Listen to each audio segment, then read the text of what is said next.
తెలంగాణ ఉద్యమం తరహాలో బీసీ ఉద్యమాన్ని ఉధృతం చేసి 42% రిజర్వేషన్లు సాధిస్తామని బీసీ ఐకాస వర్కింగ్ చైర్మన్ జాజుల శ్రీనివాస్ గౌడ్ ధీమా వ్యక్తం చేశారు. నవంబర్ 2న హైదరాబాద్ కళింగ భవన్లో బీసీల విస్తృతస్థాయి సమావేశం నిర్వహించనున్నట్లు ఆయన తెలిపారు. రాష్ట్రంలో రాస్తా రోకోలు, కేంద్ర ప్రభుత్వంపై ఒత్తిడి తెచ్చేందుకు రైలు రోకోలతో పాటు ఢిల్లీలోని కేంద్ర మంత్రులు, ప్రతిపక్ష నాయకులను కలవనున్నట్లు పేర్కొన్నారు. లక్ష్యాన్ని సాధించే వరకు అన్ని పార్టీలు, సంఘాలను కలుపుకొని వెళ్తామని, ఎవరితో కుమ్మక్కయ్యే ప్రసక్తే లేదని స్పష్టం చేశారు.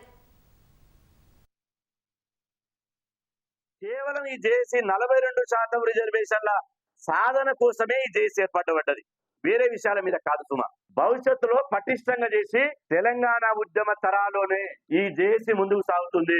ఇటు మా జేఏసీ యొక్క ప్రధాన లక్ష్యం ముఖ్యమంత్రి రేవంత్ రెడ్డి గారు అఖిల పక్షంతో ఢిల్లీకి పోయి ప్రధానమంత్రి దగ్గర కూర్చోవాలి.